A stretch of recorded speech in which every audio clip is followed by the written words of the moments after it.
All right, we are in Pont Rouge, Quebec. Under Pressure versus the Spitfire. So we borrowed my mom's Suburban because our tow rig broke down.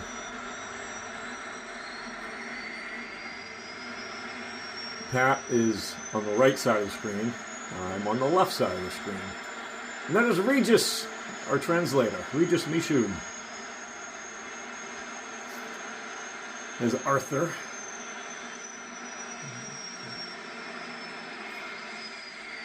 All right, checking my afterburner, make sure I don't have any leaks.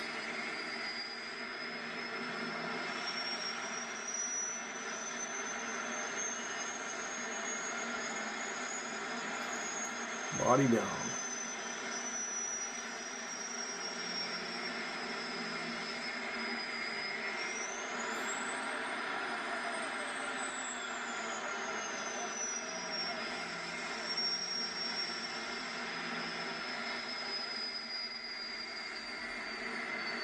All right, what's taking Pat so long? Okay, here we go, body down.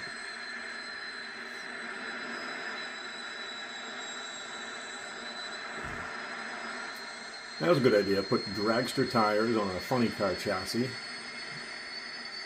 Basically a jet altered.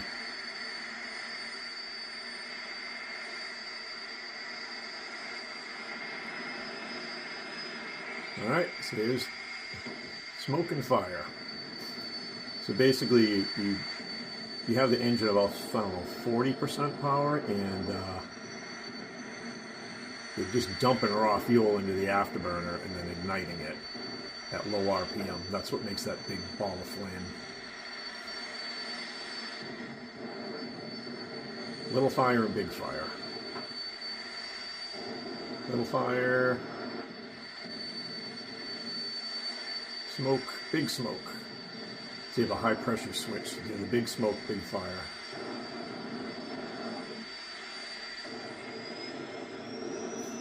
And then you bring the engines up about 90%. And, well, apparently I was going to do a little more fire. Alright, now burner pops. So you're dumping fuel into the afterburner and lighting it simultaneously and letting it off.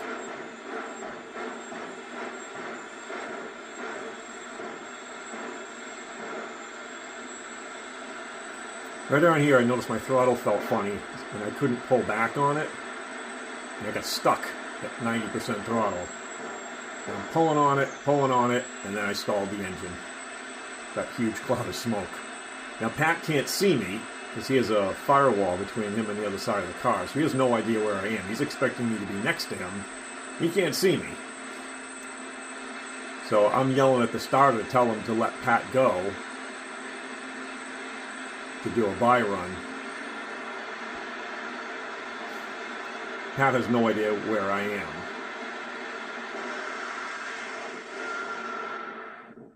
And shoots out.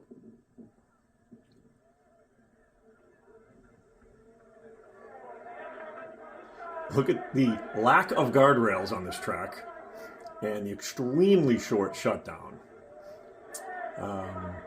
This was a super dangerous track, and it was bumpy as hell. So at this point, I think I had already gotten out of the car through the escape hatch.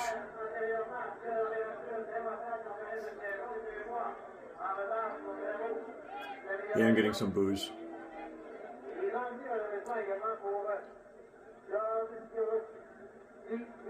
Yeah, I'd already got out the escape hatch. Not very happy. Very embarrassing to have your car die on the starting line. But I did have some cool ass hair, so.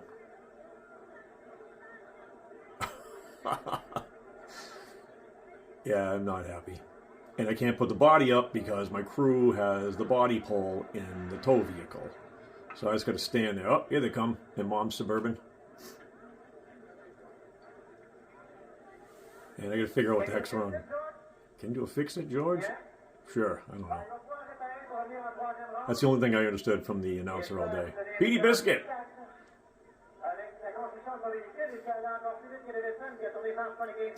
So now I got to try to figure out why the car is dead.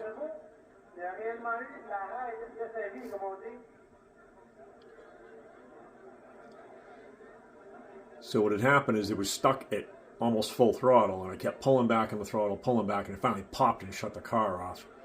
So what had happened is it was like a Morse cable, and it slid out of its collar and got jammed. Thank God I tried it at the starting line, because I would have driven off the end of the track and most likely would have died. There's no way I would have stopped that car in time. Shutdown's way too short. I think this is the third time this car tried to kill me. So now I'm like, screw it. I think I got enough fuel.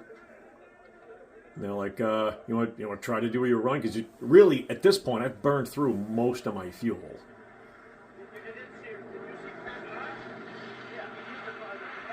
I'm like, screw it. I'm going to go back up, and as people paid to see the car, I'll do a little fire show and see what happens. I push my own damn car.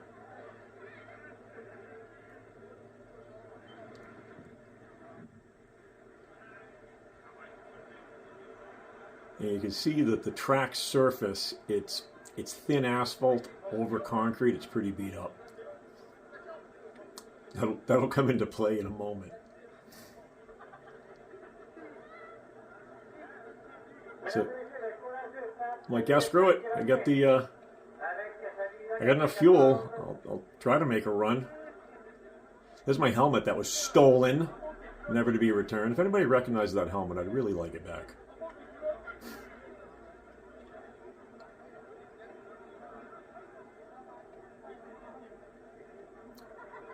I think that we're all in our early 20s. I think I was 22 here.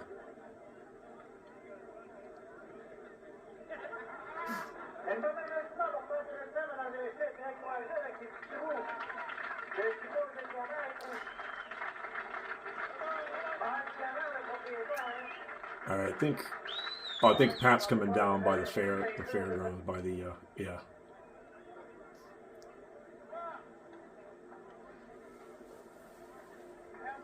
Because there's not a big return road here. I think they had to bring the cars back down the track.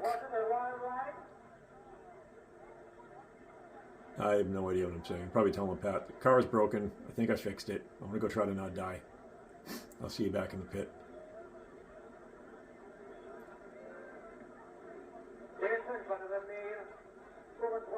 That was a stupid fast car, that Spitfire. All right, let's give this one a shot. Is UP gonna run? You can't tell that truck has the Newport plate on the front.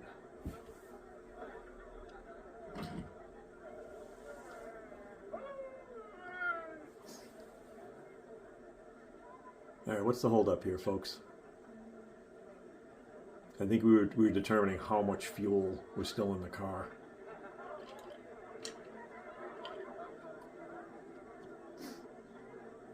I was like, sure, worst case scenario, I run out of fuel halfway down the track and just coast.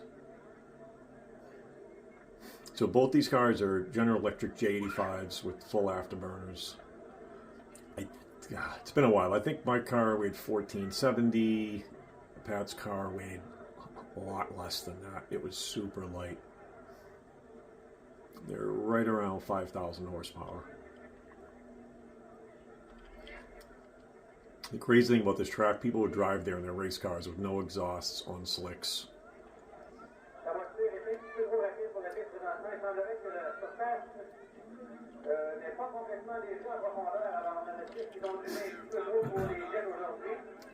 Now people are getting antsy. They're getting annoyed. They're like, these guys suck. Our car doesn't run.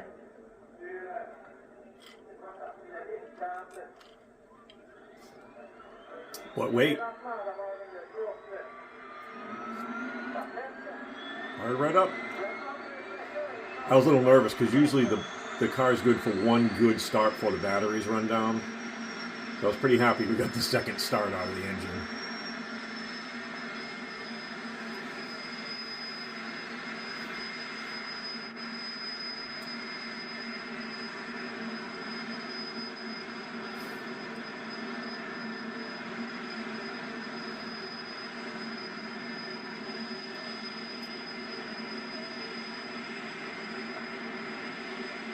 All right.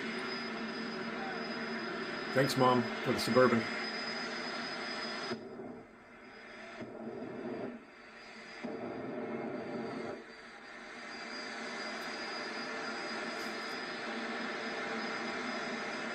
And now the throttle's working properly.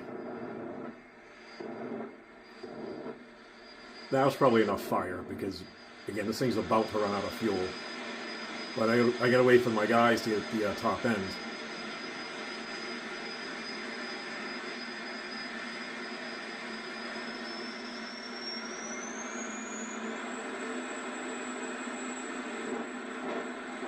So right now there are these bleed doors letting thrust out of the compressor. And when I get to the start line, I'll close the bleed doors, put it in afterburner, light it. Goes burner streak. I'm just paranoid around when I run out of fuel. Governor. And out of fuel.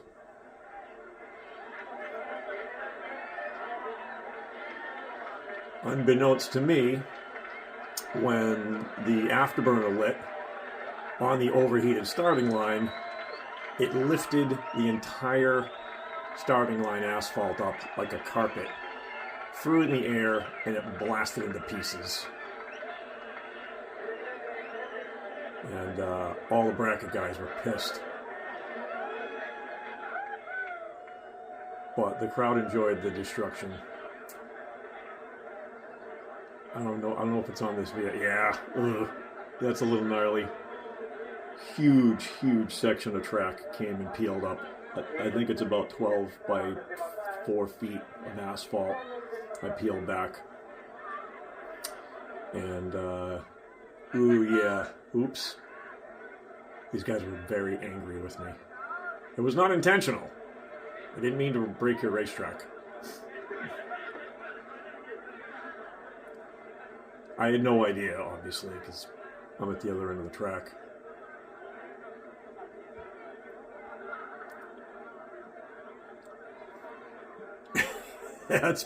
Maybe it's maybe 8 feet by 3 feet. It's still pretty gnarly.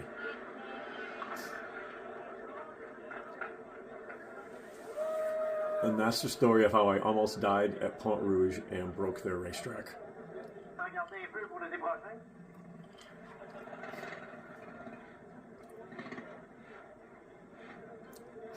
Sorry, Pont Rouge.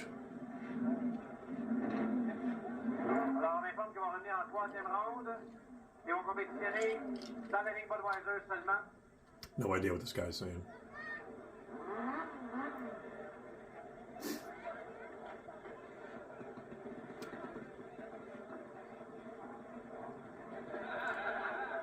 Oops.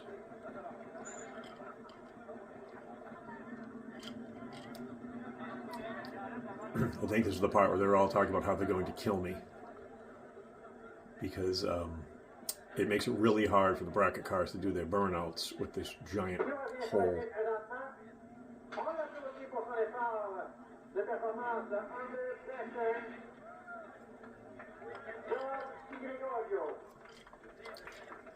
Oh sure, now they know who to be mad at.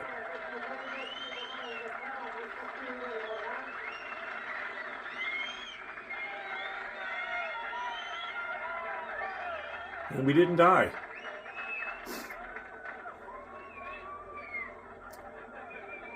And that's one of the many adventures that took place in the early 90s with Pat, and Rubberman, and Petey Biscuit, and Becca. There's my legacy. Broken asphalt. Well, I hope everybody enjoyed that.